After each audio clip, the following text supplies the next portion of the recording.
Bonjour, je suis Marie-Ève Corbeil, professeure agrégée et responsable du département d'optométrie pédiatrique à l'École d'optométrie de l'Université de Montréal. Et je suis Jean-Marie Ansens, professeur adjoint et directeur de la clinique universitaire de la vision.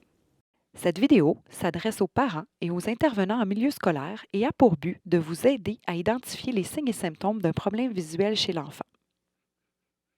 Au Québec, les dépistages visuels systématiques des enfants ont été abolis depuis le début des années 2000. Il est donc primordial que les parents, mais aussi le personnel enseignant, soient vigilants quant à l'apparition de signes et de symptômes pouvant être associés à des problèmes visuels. Un enfant sur quatre d'âge scolaire a des problèmes de vision. Plus ces problèmes sont pris en charge tôt, moins il risque d'y avoir de séquelles pour les enfants. On recommande donc un premier examen visuel avant l'âge de 3 ans, puis tous les ans après le début de l'école. Le premier examen peut être fait encore plus tôt en cas d'historique familial.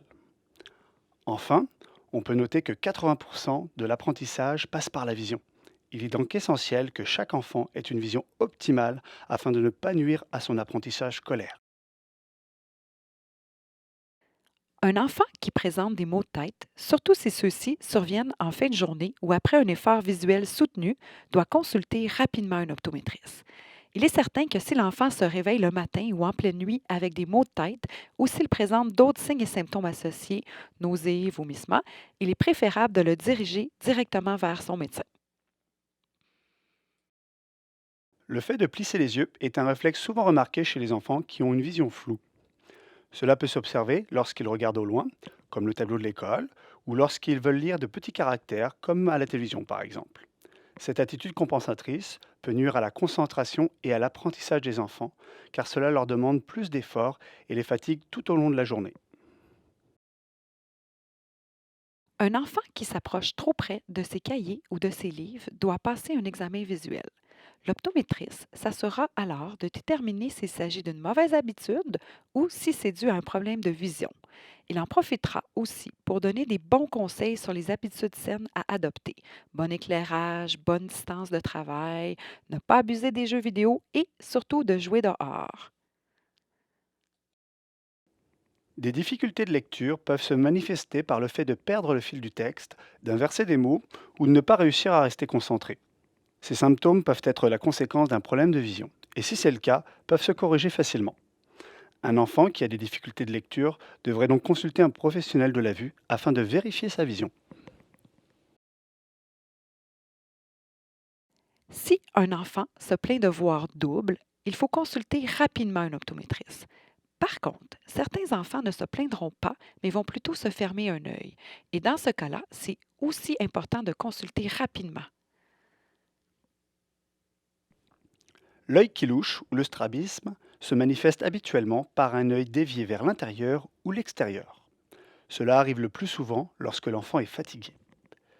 Le strabisme peut être associé à une vision double, mais pas toujours. Un enfant peut donc avoir un œil qui louche, mais ne pas s'en rendre compte. La vigilance des adultes est donc de mise. Cette condition doit être prise en charge le plus tôt possible afin de prévenir des séquelles qui peuvent être irréversibles. Certains enfants peuvent présenter des tics nerveux qui vont se manifester par des clignements des yeux. La première étape est de faire vérifier par l'optométriste que les clignements ne sont pas dus à de l'irritation ou de la sécheresse avant de penser à une autre cause. Un port de tête anormal peut être causé par un problème d'alignement des yeux ou des 6 muscles qui entourent les yeux. Cela se manifeste soit en penchant la tête sur le côté ou bien en tournant le visage d'un côté ou de l'autre. Certains problèmes oculovisuels peuvent causer de la rougeur ou de l'inconfort. L'optométriste peut traiter la plupart de ces problèmes, soit en prescrivant des gouttes antibiotiques ou d'autres produits.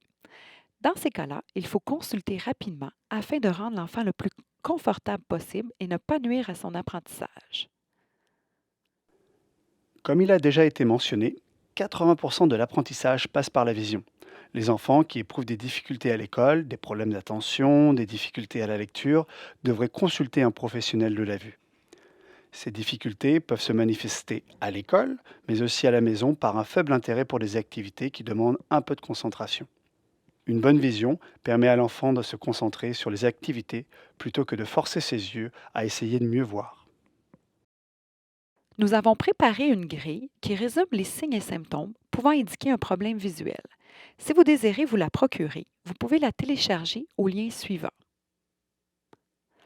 N'oubliez pas que l'examen visuel est couvert par la Régie d'assurance maladie du Québec pour les moins de 18 ans, donc il n'y a pas raison de s'en passer.